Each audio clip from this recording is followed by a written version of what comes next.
Hear me. Скажи мне, американец, в чем сила? А вы что, собираетесь на ней жениться? Да.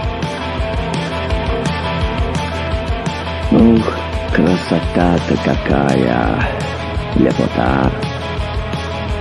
Таможня дает добро. И вообще не называй меня, пожалуйста, Вероникой. Кто я? Вот кто я? Отныне в русской земле единый быть. Don't torture me, I can't live without him.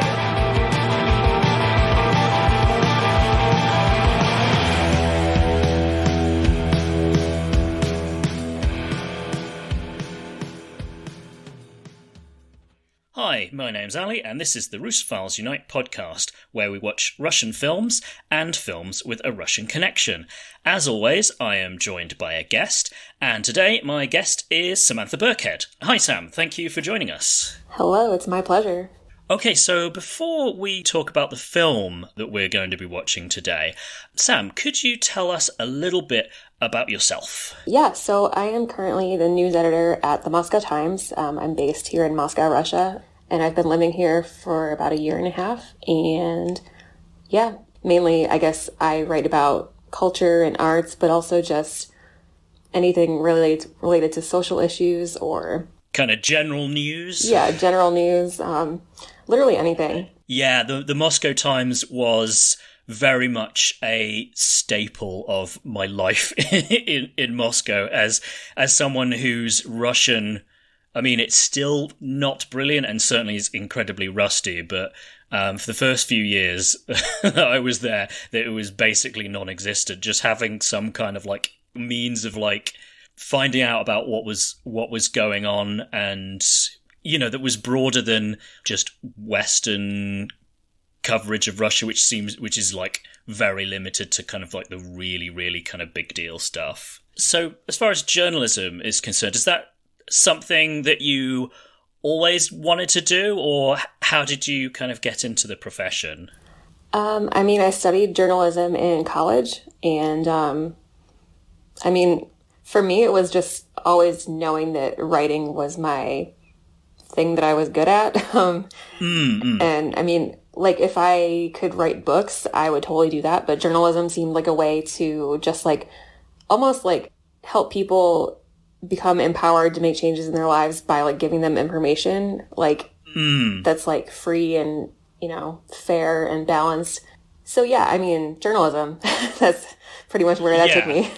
It's one of those things that certainly growing up, I think I kind of took for granted that I'd have access to like quality journalism from people who were like writing in good faith and trying to present things like in a fair and balanced way. But I think like the importance of that has just really, really been underlined by the last few years in our like respective countries. Yeah, for sure. It's I mean, it's becoming more important than ever, and it's like always a challenge because, you know, people become increasingly disillusioned with the media at the same time. So yeah, for certain politicians on either side of the spectrum, like a favorite punching bag is the media. It's like, oh well, the media's misrepresenting this, or they're not telling you that, or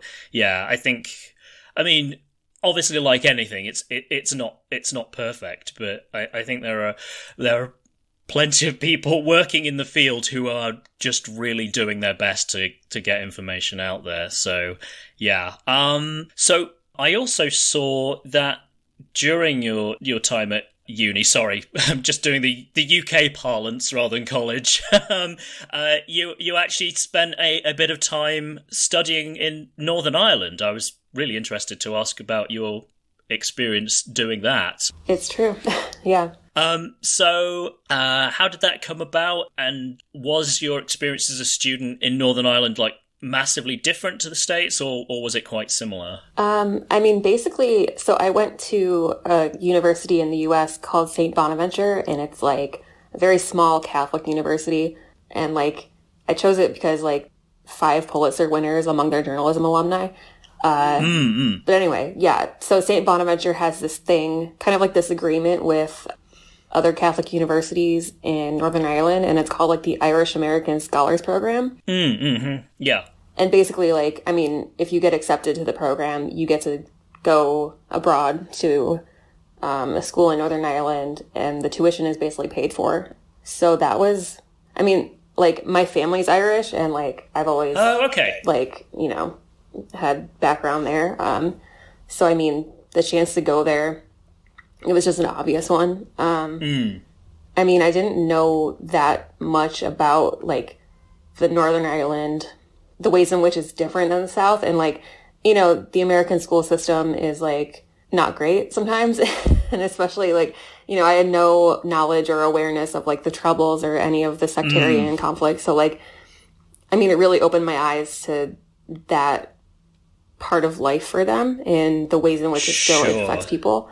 Yeah, and it's of course incredibly topical right now with the UK negotiating what's going to happen to it now that the UK has left the EU. I mean, I won't get into my views on that particular question, but yes, it's I think it's ignorance of the situation with regard to Northern Ireland and the Republic of Ireland is not limited to your side of the Atlantic. I think it's not covered well. At least my experience was it never really came up at school when I was at school. And sure, British people of a certain age, like I'm just about old enough that I remember the tail end of the Troubles. Like I can remember like going to libraries and seeing like notices of like, please report any like unidentified bags that you know look suspicious. And I remember asking my mum why that was, and you know you'd hear like of bombings on the news and stuff. And I was just like in secondary school when the Good Friday Agreement happened, so it was something that was very much like on my mind, but not everyone follows the news, so there you go. As far as like I've never actually been to Northern Ireland, so were you in Belfast or were you somewhere else? Yeah, no, I was in Coleraine, which is like this small city up on the north coast. It's very close to like the Giant's Causeway, if you know where that is. Oh yes, of course, yes. So yeah, I mean it's a beautiful part of the country, just very like green and rural, but like yeah, I mean I went to Belfast a couple times as well. I would usually go there on the weekends. Yeah. As there's probably like slightly more to do there than yeah. And yeah, how about like the classes and the general student experience? Was it broadly similar, or was there anything that kind of like set it apart and you went, this is not how things are done? Yeah, I mean, I was definitely like a little bit. It took a lot of adjustment for me because American classes, even in university, like the teachers are like paying attention to like everything you do, and they give you homework like every night for, you know, so you'll have like 3 or 4 classes and they'll each give you homework like every night of the week. In the UK, I mean, you go to each class one time a week and you have no homework. It's just like one big project and midterms and then a big final project. And I was like, this is way too much independence for me. Yeah. I think that was, quite a shock to the system for me, moving from A-levels and the end of secondary school into university, was that suddenly like you're on an extremely long leash all of a sudden, and I found that was appalling for my work discipline, and not least the fact that in my first year none of the marks contributed to my final result when I finished. It was basically like the first year of university, again, I don't know whether this is still true in the UK, but the first year, basically, as long as you passed, the subject that you were going to major in, you got to stay in university. So it was kind of like, it doesn't matter if you just scrape it. So I just, particularly my first year, I just was not a very diligent student by a long stretch, and I can definitely imagine that was a shock to the system as well for you, going from a more kind of like, I don't know, a more supervised approach. And definitely what you've said chimes in with what my wife's told me about her experience at university, as long-time listeners will know. Carries from the States, and I was just kind of like, wow, that is so different. I mean, there's definitely pros and cons to both approaches, but I think I'm glad I had the experience that I did. But at the same time, it was kind of like it was a bit of a struggle to get back into to re-find a work ethic, having kind of like lost it. Yeah, for sure. Like, for even like these long-term projects that you have to do, like having the diligence to not put it all off until the end. I don't know how people do that. Like, it's just not in me. Like, neither do I, as somebody who basically like would pull an all-nighter for most of my final projects. And to be honest, unfortunately, what happened on the few instances where I didn't do that is that I actually end up getting like slightly worse marks. So it was kind of like, okay, life is teaching me the wrong lessons here. Life should be teaching me the lesson that like, if you pace yourself and do things properly, you do better. But no, my like last minute like Coca-Cola and Hobnob fueled essays. That was my like university like all-nighter ritual, was like a full 2-liter bottle of Coca-Cola and a packet of chocolate Hobnobs. It was deeply ill-advised. Your body's like, please give me some nutrients. Like, yeah, but in my like sort of 19, 20-year-old self, it's like, no, I need caffeine and sugar, and that will get me through.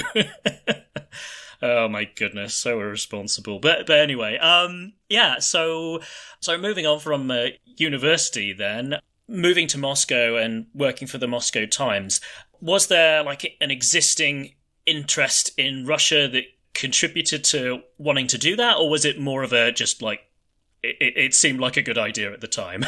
I mean, a little bit of both.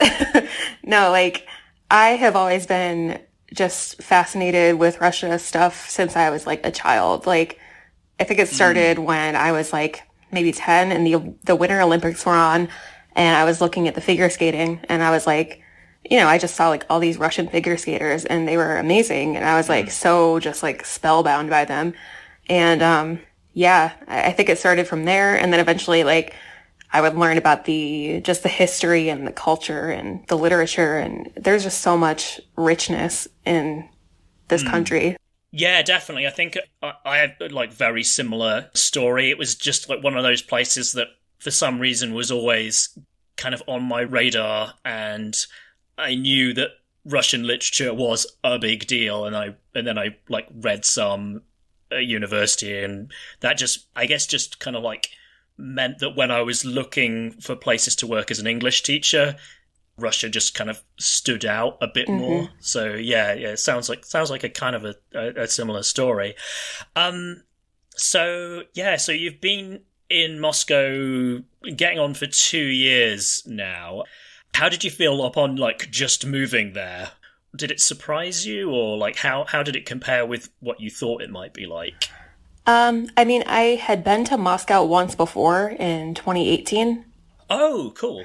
But it was just for like a week, and it was part of this program for like kind of international diplomacy, which is like, I'm not a diplomat at all, and I have no foreign policy background, but it was like, I just wanted to go to Russia, and this program was like for journalists and young people in like policy and stuff. Anyway, back to my point. When I first moved here, I think I was still definitely shell-shocked just by like, I mean, my Russian was still not great. I had studied it maybe for 2 years before I moved here. So just learning how to navigate everyday life, like even just going to the grocery store, like, and figuring out like how things are different here and like what all the foods are named. But like, yeah, even like, I don't know, on a bigger level, it was definitely like, I guess I was just so American and so used to American culture and music and TV and all that stuff. So like, I was a little bit out of my element. Gotcha. People don't really laugh at my memes here. So yeah, which is obviously extremely distressing. Yeah, it was a big, reality check.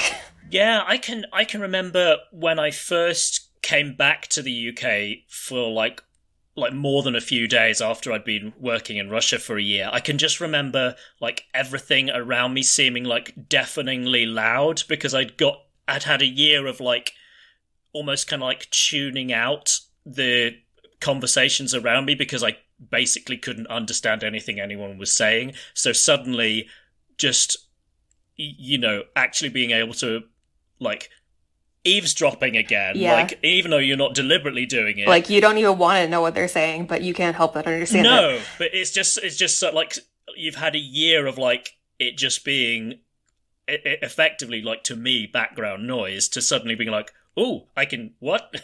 there's all this stuff around me that I can actually understand. Yeah, I remember that being a very bizarre like sensation, and and obviously like the fact that it's Cyrillic everywhere is very much a kind of like, oh, I am in such a foreign place, even though obviously it's quite a superficial difference. It just kind of smacks you in the face more than if you're, I don't know, I studied in Denmark when I was at university, and just having a sort of idea of what things said and not having to kind of like spend a second or two like almost like sounding it out in my head. Yeah, for sure. To be able to read things.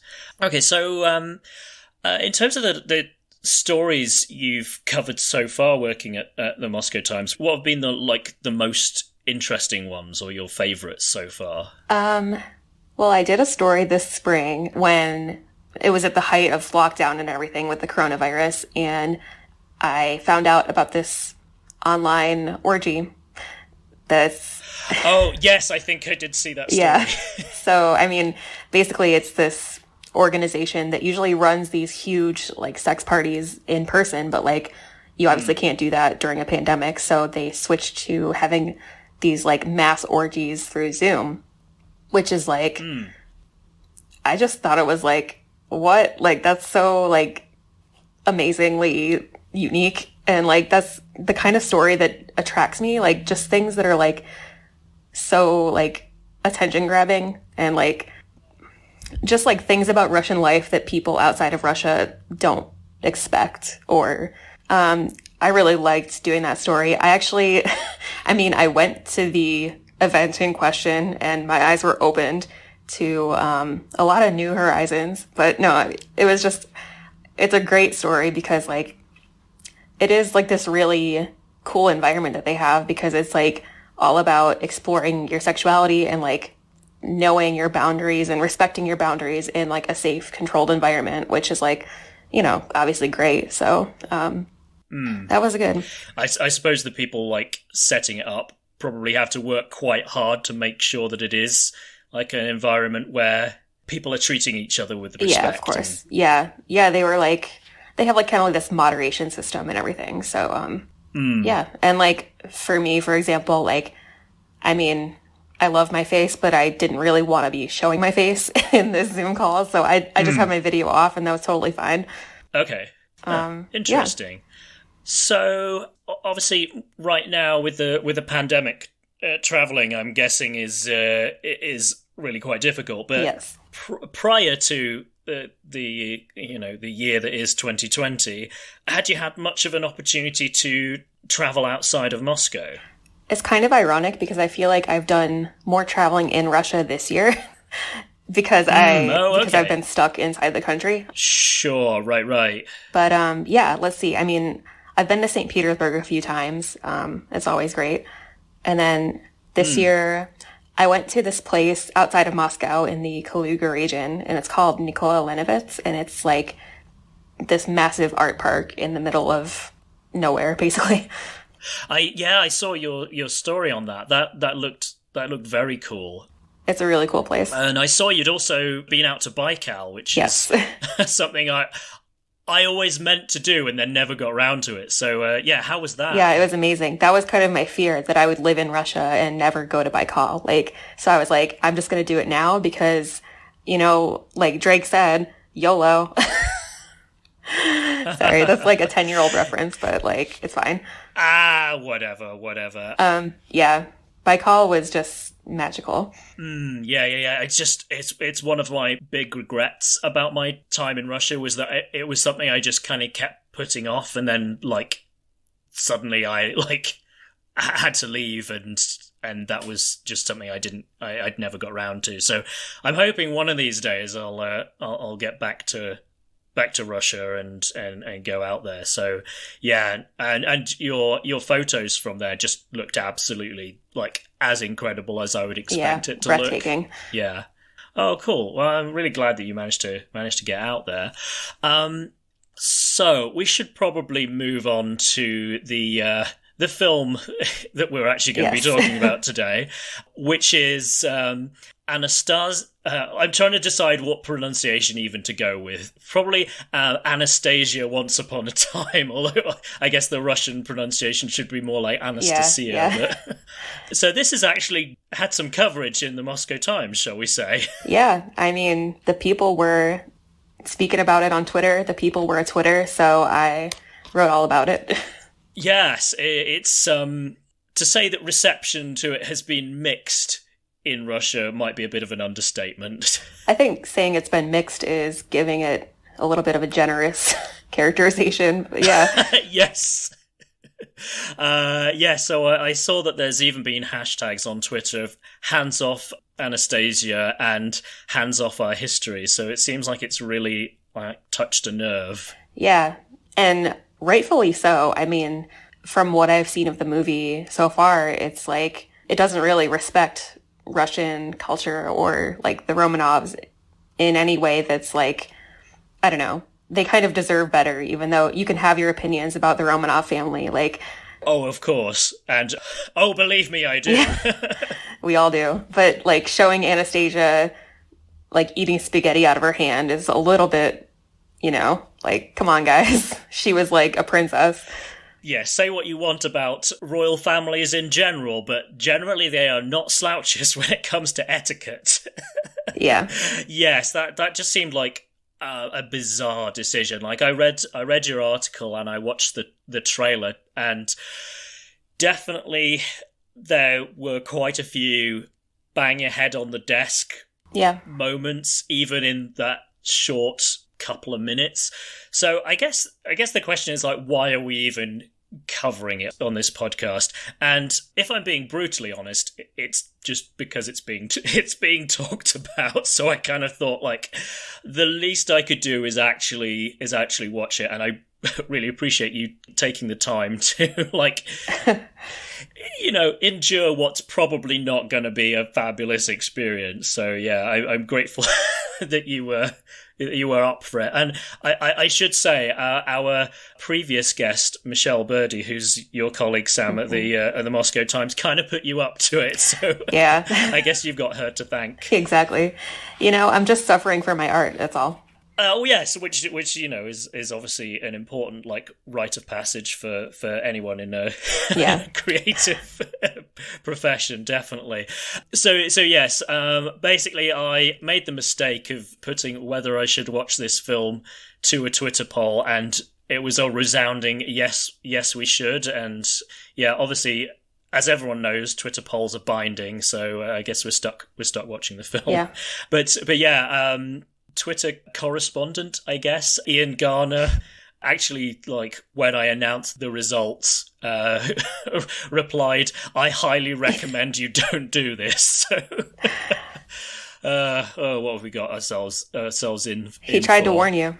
He did, and another person who I follow, Victor Tatarsky, also said, "I mean, I'm not an optimist about it being good, but I salute your courage." So we're in for an interesting time. But before we start, I feel like it might be worth kind of like comparing notes on previous versions of the Romanov story that we might have each seen. So yeah, I mean, what else have you seen that's been about them and their lives? I mean, basically I've only seen the cartoon from like 1997, which is iconic. Oh, okay, the Don Bluth, however you pronounce that. Yeah, I've only ever seen bits of it, and I mean the animation looks beautiful, and it was interesting seeing like the reaction to this movie that we're watching for the podcast, in that there was quite a few people saying that the animated movie was a way to like add fantasy elements and still be respectful. So I kind of thought, that's interesting. Mm-hmm. Yeah, I mean, I don't know what Russian responses to Anastasia, the animation, like back in the late 90s when it came out was, but from what people have said, it seems like it's trying a bit harder to be respectful. Yeah.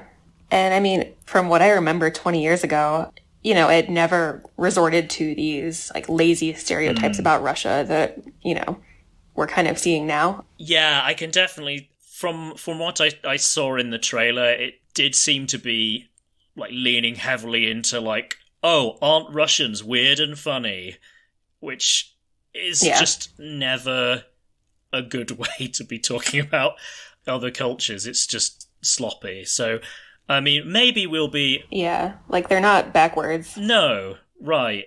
And yeah, certainly it's a very different place from the West, but if you're going to tell a story about a place, you should at least like do your homework. Yeah, make an effort. So on the podcast, we've already covered Nicholas and Alexandra,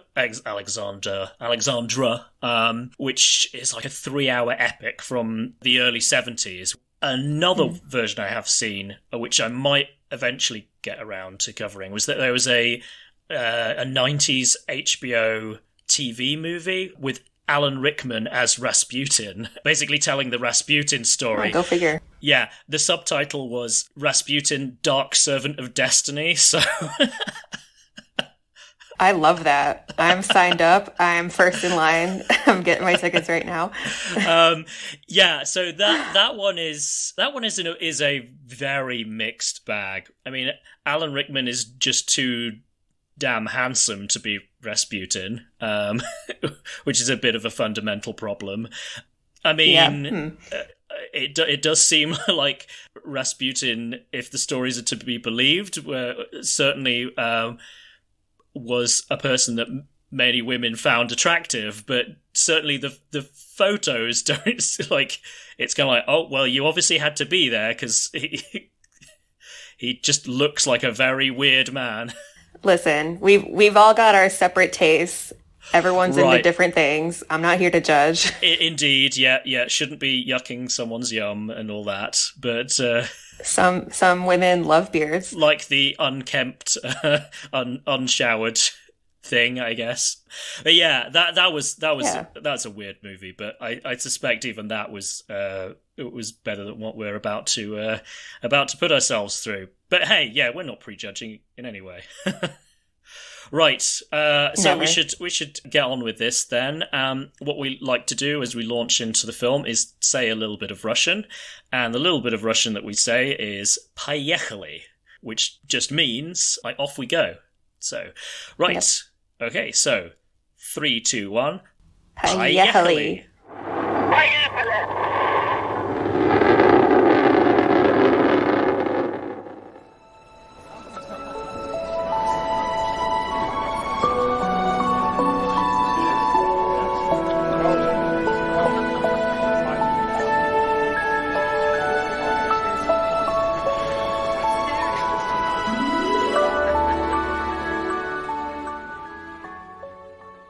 And we're back. Sam and I have just watched Anastasia, Once Upon a Time.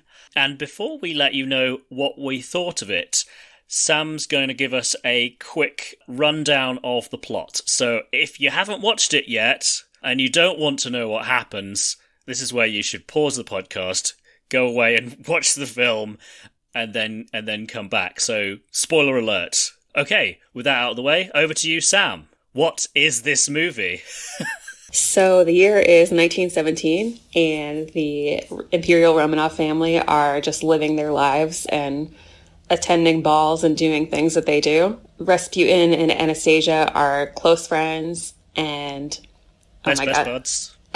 I'm trying to remember what even happens in this movie. But then Lenin and his boys crash this ball and basically vow to overthrow the government, as they do. And Rasputin, in an effort to save the family, opens up this time portal, but only Anastasia is able to make it through. And it sends her forward 80 years into the year 1989. And she ends up in Wisconsin in the US.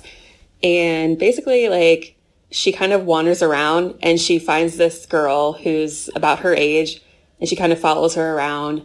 And eventually the girl is like, "Who are you? What are you doing?" And they become friends. She figures out that something's kind of off. Yeah. She's like, "Your dress is not of this time period at all. What's going on, sis?" So, but yeah, they become friends and do teenage girl things. But obviously, Anastasia, she kind of identifies herself as Anna, right? Annie, which is Annie, yeah, that's right, yeah. Because Nastya is a little bit of a kind of thing to get your head around. Yeah. Yeah, and then, I don't know, they just go to the mall and do a bunch of stuff, while Rasputin, meanwhile, has been cursed by this witch she's like this sexy witch who hangs out with Lenin, and she curses Rasputin. Because, everyone knows about Lenin's sexy witch friend. That's definitely a real thing that happened. Yep. But yeah, she curses him and orders him to find Anastasia and kill her. So he jumps forward to the future and kind of wanders around the mall at the same time. And yeah, it's basically a little chase. And then what happens next, I guess you'll have to find out. Indeed, yes. We mustn't spoil the ending. No. Yeah, so essentially it's kind of like these two short bookends of vaguely the fall of the Romanov / the Russian Revolution, but most of the meat in this poop sandwich, sorry, I'm spoiling my my review already, is this kind of double fish out of water quote-unquote comedy with Annie, as we'll call her, and Rasputin in late 80s Midwest. Yeah. Just Wisconsin counts as the Midwest, right, oh, Maria? Yeah. That's okay. Very Midwest. Yeah, cool. So I've kind of given the game away with my thoughts already, but what did you think, Sam?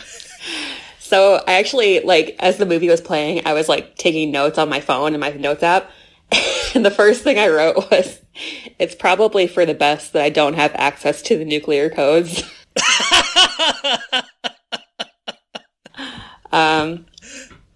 It was just, yeah.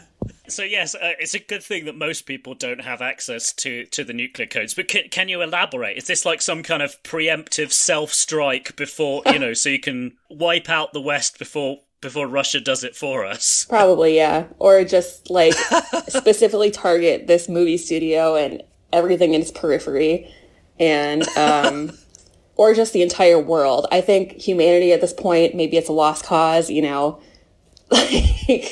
This is kind of the final straw. Yeah. But there's no recovering from this. Bring the curtain down. Yep. Okay, so you didn't like it much. I laughed a lot, but probably not for a good reason. Yes, yeah. I laughed a lot, and I don't know how much of the laughter was due to it being genuinely campy fun, and how much of it was that I drank several glasses of wine during the duration just to kind of like Yeah. self-medicate a little bit. Yeah, so it's difficult to know whether I would have found anything funny, but it's definitely, I think I maybe laughed at one thing that I was meant to laugh at, and that's about it. Maybe two That's things. generous. But yeah. Yeah, like I say, it may have been the alcohol talking. So now that you've watched it, does the furore from certain Russian social media users make more or less sense? I mean, it definitely makes sense, but like, I think most of the people in uproar about this have not seen the movie, or like, the thing to realize here is that this is not like a big budget Hollywood movie. This is not like the best that America has to offer. So I think maybe Russian people don't realize that. It's very important to take that into context. Like, the company responsible for the production is literally called Conglomerate Media, which I have never heard of before. And also, like, when you're choosing a title for your company, why do you choose, like, the most generic? Like, I had to, like, triple check this because I assumed it was a parody, or I assumed that it was just some kind of, like, blanket designation, for, like, I don't know, for productions made by, like, a collection of tiny studios, but no, apparently this is an actual company, and somebody actually thought it was a good idea to call themselves Conglomerate Media. But yeah, absolutely, it is low budget fare. So, I mean, I guess, like, from my perspective, I just don't think it's worth getting upset about. Like, no one's gonna watch this movie. This isn't what American people think about Russia. It's just, like, garbage, and kind of, like, criticizing it almost, like, amplifies it and gives it free publicity, which... Oh, yeah. I feel like putting out this episode, I'm... like, yeah, we're part of the problem. Some kind of... Exactly. So... yeah. So whatever you do, folks, don't watch this movie or talk about it. Just pretend this episode never existed. I would say switch off now, but yeah, that's all. See you guys on the next one. That's a rather self-defeating approach. Yeah, no, you're absolutely right. Like, I think getting upset about it does tend to indicate that one is not necessarily aware that this is not exactly Warner Brothers doing this. This is just inexplicably somebody managed to convince someone to fork over a certain amount of money to make that. Like, I just don't understand how this was pitched to somebody. Like, the most logical conclusion I can come to is that someone was looking to do some kind of tax write-off. Yeah, pretty much. Do you have, like, particular favourite, like, lowlights as opposed to highlights of the movie? One thing I really liked was Alexei, the youngest child of the Romanovs. He has like this. He had like this emo Spider-Man Peter Parker haircut. Do you remember that? I never really clocked that. It was so good, but like, what? It's like Justin Bieber almost. Yeah. Yeah. Well, and also in terms of like styling choices, Brandon Routh, who plays Nicholas II. My goodness, he's fallen a long way since playing Superman, like 15 years ago or whenever that was. Apparently he was unwilling to either grow a beard or wear a false beard for this. So you kind of have this like rather odd spectacle if you know what Nicholas II looks like, and probably if you have any interest in Russia, you kind of know what he looks like.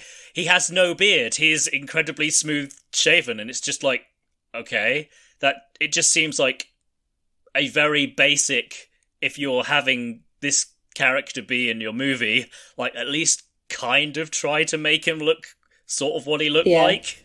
I mean, he looks like a Disney prince or something. Yeah, he's way too like young and handsome to have multiple daughters in their mid to late teens. Yeah. But yeah, it's so ridiculous. Another one I think was just at the ball in the beginning. I mean, they kind of make Anastasia out to be, I mean, she really sympathizes with, like, the orphans, and she wishes everyone could come to this ball in Russia, like, and then, like, these orphans just randomly show up, and then the littlest kids start singing, and it's the most painful thing. Oh, that was toe curling. That was absolutely toe curling. And I was like, if this is going to be a musical the entire way through, I'm out. Like, I can't do it. Yeah, there were further musical interludes, but yeah, mercifully, it wasn't too much. Yeah, that is pretty much the only way this could have been actually worse. Yeah, it's true. But yeah, it's just like this like freakish dubbed performance, because this kid is, you know, clearly way too young to be able to actually hold a note, so she's kind of like badly miming to it. And in that whole sequence, I love the fact that Rasputin, despite the fact that in early 1917 he is already dead, so there's that. I double checked. His murder was on I think it was the 30th of December 1916, so, you know. Yeah, so he's not around, but, like, he tries to persuade Nicholas that he should invite Lenin to this ball because he is, like, the future of Russia or something, or the Russian people are with him. Yeah. It's just, like... This is so stupid. But I think we should talk about Rasputin more generally. Like, what did you think of their interpretation of him? I mean, clearly, like, they thought he would be, like, kind of the punchline or something. Like, he's got, like, a beer gut, but, like, he's just so many things in this movie. He starts out as being, like, the good guy and, like, you know, their best friend and everything. And then he... Yeah. Nicholas literally says to him about Anastasia, sometimes I think you are her only friend. It's just like, right. Oh my god. But yeah, and then, like, he gets cursed, and then he kind of just lumbers around in the US for the rest of the movie, just, like, making all these faux pas while, like, this kind of, like, semi-Russian music plays in the background, and it's like, oh, look at this man and how funny he is because he's Russian, you know? Yeah, which I can see being, if you're a Russian viewer of this, just being like, oh, come on now. Yeah. Yeah, I mean, in some senses, him being a fish out of water and not knowing how to behave makes more sense than Anastasia herself, because I think there were reports that, like, in polite St. Petersburg society, one of the things that stood out about Rasputin was that, you know, he was a peasant from, like, the sticks, so he really wasn't up on, like, the manners, and that was one of the reasons he kind of stood out. But also this film almost, like, apart from when he's turned into a kind of, like, Manchurian candidate by Lenin's witch friend, he's presented as being, like, just this kind of cuddly, benevolent counselor, and it's just like, that's not who he was. He's a lot of things, but I don't know about cuddly. Yeah, no, he was, like, the nicest thing you can say about him is that he was a creepy weirdo and very much a chancer. I mean, I think opinion is divided over, like, whether he actually believed in his own, like, spiritual abilities or whether he was just a con man. But, like, this just totally... He's magical in this, but this like, totally glosses over the fact that he was, like, a very problematic figure who really abused the position of power that he found himself in. And, like, his role as one of the main catalysts for the revolution because people were so unhappy with the royal family. Yeah, he was definitely a kind of, like, just a symptom of, like, the family being out of touch and just like, okay, so you let this completely inappropriate, outrageous man, like, into your household, and he's apparently influencing policy. Pulling the strings. Like, I mean, that's pretty much why, my understanding anyway, why he was murdered was that members of the aristocracy was kind of like, this is a threat to the survival of the regime, so if we get rid of him, No person, Yep. no problem. But yeah, yikes. Yeah. So what kind of antics do we have from him in the? I was going to say the present day, but it's the late Yeah. 80s. Well, I mean, at first he kind of teleports accidentally to Disneyland, and then he's like, oops, like, wrong location. And then he also, like, has this scroll of a map that's, like, able to track Anastasia based on her necklace. Like, there's a tracking device in her necklace, and, like, I like how the map is, like, basically like Google Maps. Like, it updates automatically where he is. It is. But also it bears a suspicious resemblance to, like, a Clue or Cluedo map. So I was, it was wanting to make jokes along the lines of it was Lenin in the basement with the revolver. But that's probably in poor taste. Anyway, we can possibly return to that. But yeah, that was an interesting little gimmick. And then, he tries to navigate the bus system, and the bus driver is way too patient with him. Like, oh, yeah, he would just be yelled at, like, and told to get lost. And then eventually he makes it to the mall, where he's kind of accidentally drafted into this fashion show for, like, villain costumes. Yes, yeah, it's literally a hot topic fashion show. And as somebody who didn't grow up in the States, I have only kind of, like, picked up a little bit about Hot Topic kind of through cultural references over the years. So for non-American listeners, what is Hot Topic? Well, as someone who was deeply, I wore Hot Topic. Like, I went shopping there all the time. Like, I was super emo. I mean, it's basically like a little clothing store with, like, band t-shirts and, like, really, like, gothic and punk and emo inspired clothes. And it's every mom's, like, worst nightmare. If you say you want to shop at Hot Topic, they're like, oh my God, here it goes. My kid is turning into a goth/emo. Yeah. But I mean, they would never like, it makes no sense for them to do this kind of fashion show. Like, so many things are confusing about that. Yeah, it is very random why they're doing that. And of course, they just assume, like, oh, cool costume, man. Yeah. Like, get out there on the runway. Oh, and he also participates in some breakdancing. Yeah, he's, like, kind of walking around the mall, and then he sees these two guys just breakdancing, like, in the middle of the mall, like you do.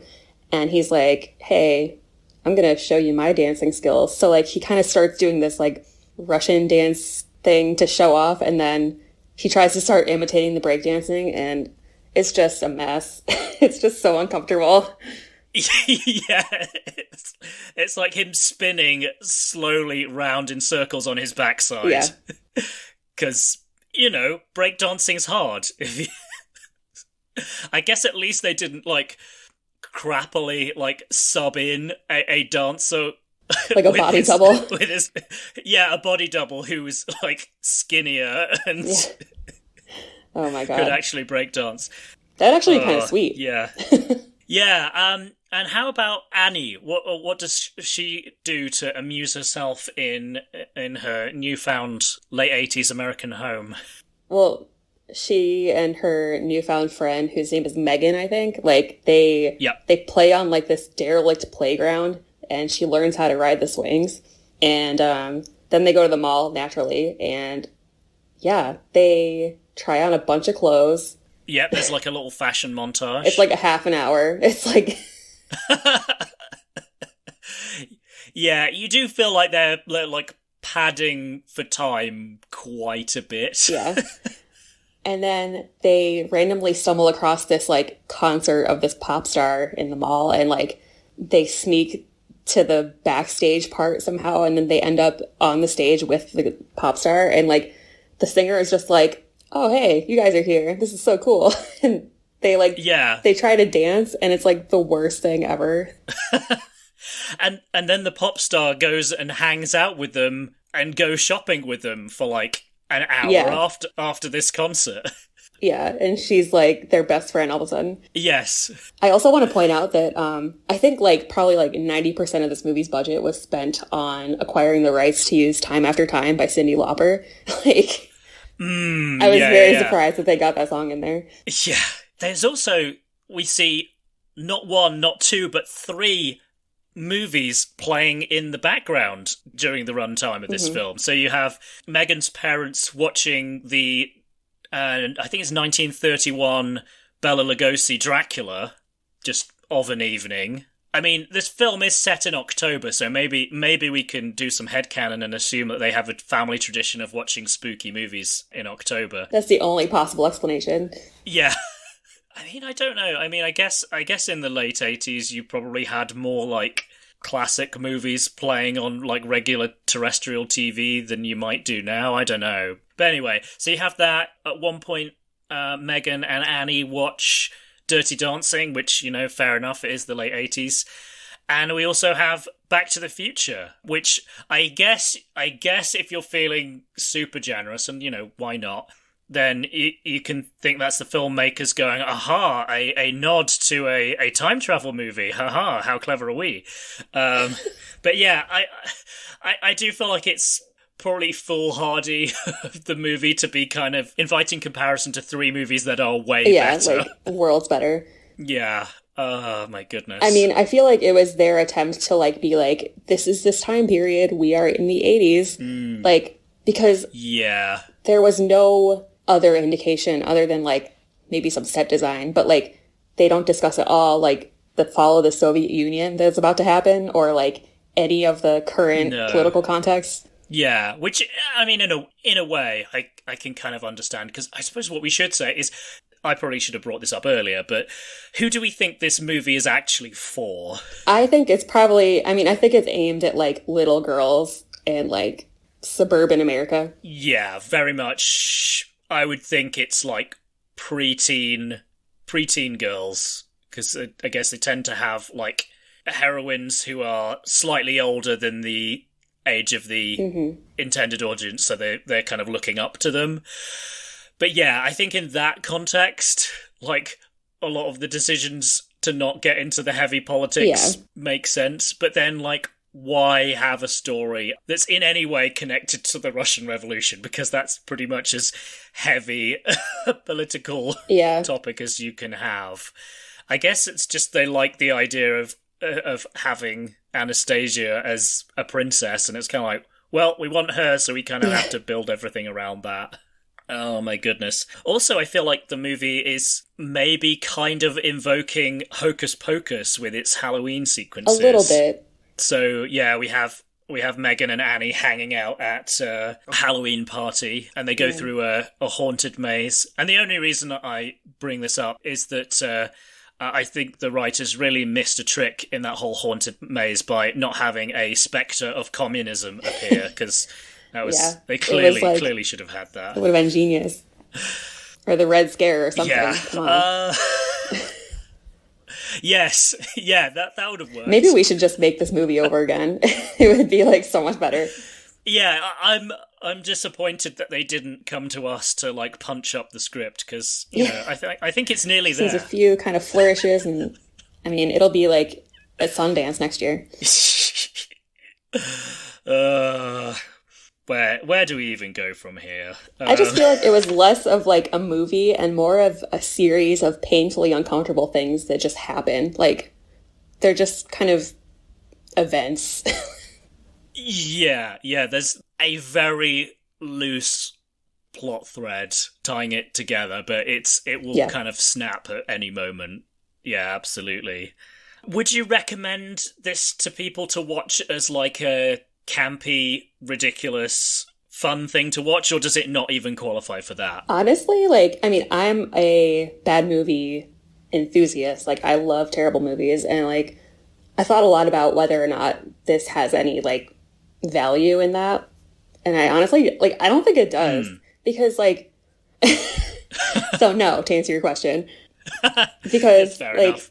I don't know, with, like, terrible movies, there's often a kind of innocence in them and, like, an earnestness. Like, they're really trying, but, like, it just sucks. But, like, with this, you can kind of see, I mean, there's none of that. There's no fun. There's no joy. It's just, like, the actors are kind of dead inside. You can, like, pretty much tell.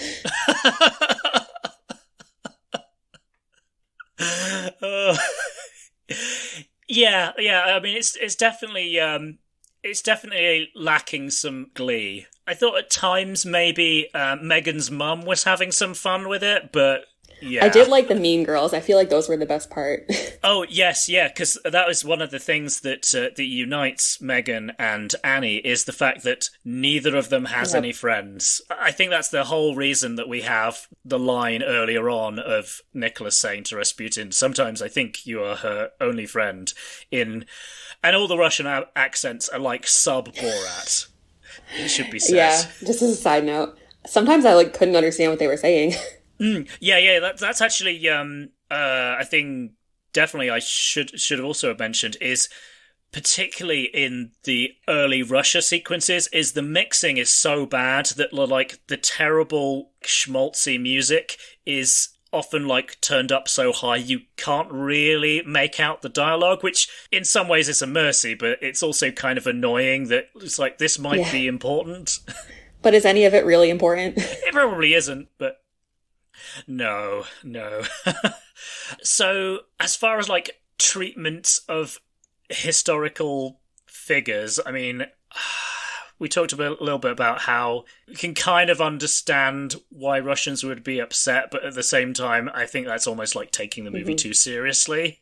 Do you have other examples of movies that are actually good that take a very, like to put it mildly, like revisionist take on a historical figure? I mean, it bears mentioning that, there's the Anastasia cartoon, which is like, actually, I watched it last night because I haven't watched it since I was like a child. Oh, okay. I've never actually seen it. I've only seen odd bits and bobs. Yeah, I mean, it's a good movie. It's just like a little cartoon. But I mean, I think the difference with that is that like there's a compelling heroine, like that Anastasia, like she's kind of like independent and feminist, and like she doesn't need like a man or anyone to like find out who she is. Whereas like this Anastasia is just like, what's a flashlight? Like, yeah, she is a bit helpless. But anyway, so I mean, I would recommend that instead of this movie 100 times. I did some research, and there aren't that many movies actually about like the Romanov family that were made by Americans. I guess in 1971 there was a movie called Nicholas and Alexandra. Yes, we reviewed it for the show, in fact. Oh, nice. And yeah, that's at least that's got its heart in the right place. It's not the greatest, but it's it's a decent stab at the story. It's at least a good faith try. It's more based on like the historical biography of them. So yeah. Oh, that was the other thing. Like at one point in the story, Annie sees a book that Megan picks up that is the history of. It was actually the title on the book is The History of Romanov's The Family is how it's. But anyway, and so Annie is flicking through it and presumably discovers the fate of her family, and she's just kind of like, huh? Okay. Like, she isn't distraught by the fact that her whole family was murdered.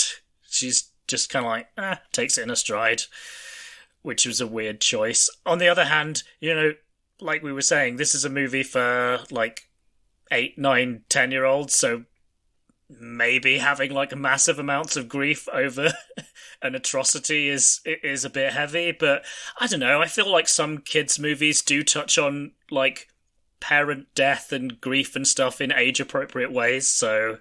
Yeah. It's like, honestly, it's like if you took Anne Frank to, like, the future and had her learn about the Holocaust and be like, oh, that sucks. Let's go to the mall. Yeah. I mean, okay, it's a different scale of tragedy, but, like, kind of the same thing. Yeah, I think it's in the general ballpark of inappropriateness, yeah. Yeah. Oh, my goodness. Yeah. But, in terms of other movies, let's see. I haven't actually seen this movie, but there's this movie called Matilda that's about, like, Nicholas II's love affair. Oh, yeah, I really want to see that. That caused quite a stir in Russia, I think, when it was released. Yeah, very controversial. Yeah. But it looks like it's up my alley for sure, because it's, like, historical, salacious romance. Gets me every time. There's also Russian Ark, which is just a beautiful movie. I mean, it's the one where they shot it in one scene in the Hermitage. Yes. One take, that rather. Yeah, we covered it earlier this year, and it's an incredible technical achievement, but also it's just kind of magical as well. Yeah. For a thing that's actually had access to the interior of the Winter Palace. I know. Oh my god, that's another thing. They couldn't even like CGI the Winter Palace. They had this like budget, like I don't even know what that was. Yeah. It's just some fancy building. Yeah, I mean the only like nod to let you know that it's in Russia is we do see like the CGI version of the Cathedral on the Spilled Blood. Which, I mean, obviously, with the budget of this thing, they couldn't have afforded to go to Russia and film in St. Petersburg. No. But, yeah. At one point, we had to, like, pause it and check that they hadn't actually, like, accidentally put St. Basil's in the background of, St. Petersburg, like in a later shot. But it's like, no, okay, I think that is still the Cathedral on the Spilled Blood, so we'll give it a pass. But definitely wouldn't have put it past this movie to have St. Basil's Cathedral turning up in St. Petersburg. Right. Yeah, so other, like, Russia-related or Russian movies you would recommend? I mean, some of just, like, my personal favorites. I mean, Moscow Doesn't Believe in Tears and The Irony of Fate for, like, Soviet Russian movies are great. Definitely. Literally anything by Tarkovsky is going to be like long and like very meditative, but like beautiful and like really just powerful. Like it makes you like think so much. Yeah. Also, the most recent Anna Karenina with Keira Knightley. Yeah, I need to give that a revisit. Yeah, I unfortunately watched it on a plane and just was very, very jet-lagged, so I remember it, just the visuals being gorgeous, but yeah, that's definitely on the list to cover at some point on here. But no, it's a good movie. Yeah, definitely be interested to find out what Russians think about that interpretation, as they nearly always have strong feelings when Western studios, interpret their literature. Yeah, it's their culture. Yes. Awesome. Well, thank you for those recommendations. Yeah. And yeah, thank you very much for joining me on this adventure into very low-grade cinema. No, I mean, I'm always down to watch terrible art, even if it's actually terrible. Yeah, so if listeners want to say hi and recommend more crummy movies for your viewing pleasure, how can they get hold of you? Well, I'm on Twitter at Sam Berkhead. You can always tweet me out there. And my email address is on that as well, which is s.berkhead@themoscowtimes.com. So yeah, get in touch. Cool. Thanks very much. All right, so that's it for this episode. Thanks very much for joining us. Das Vidania, folks. Das Vidania.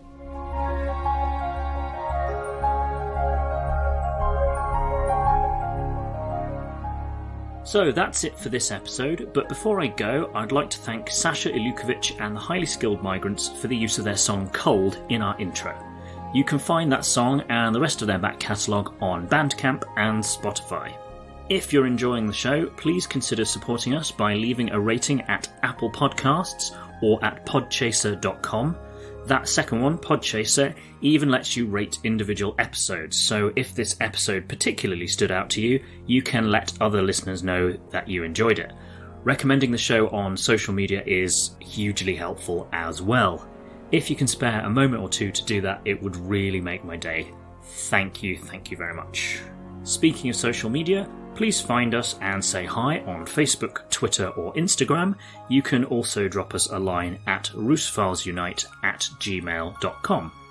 Thanks again for listening, take care of yourselves, and bye for now.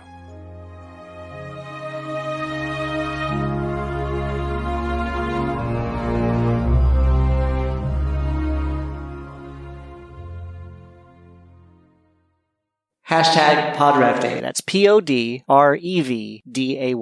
Hi, this is Flavia Marfella. I host Small Talks at Midnight. Hi, my name's Ali Pitt, and I host the Roosevelt Unite movie podcast. Hey, this is Garrett Godfrey with the Good Patron podcast. #PodRevD. Our challenge to you right now is to think about your favorite podcast, why you love them, and what you want to say in your review or reviews. Then, write them, share them, and follow the rest.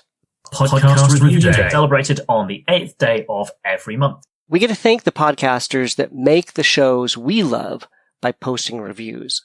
We get to spread the word by sharing those reviews on social media. We get to discover new shows by following #PodRevD on social media and seeing the reviews that other folks are sharing. #PodRevDay. That's PodRevDay. Because podcasters deserve to hear it. Okay, one quick announcement before I disappear.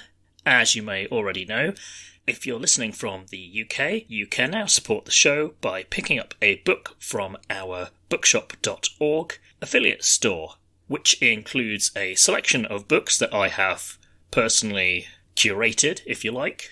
Naturally, there's a section on Russian history, including my favourite, Russia and the Russians, by Jeffrey Hoskin. And there's also a couple of titles on Rasputin, believe it or not. Must admit, haven't checked either of them out, but I had a look at the reviews and they sound like they're pretty solid, which is more than you can say about the history in the film that we just watched for this episode. So yes, you can find the link to the bookshop in the show notes to this episode and in the bio for our various social media profiles. Please do check it out and let me know what you think. Okay then, bye for now.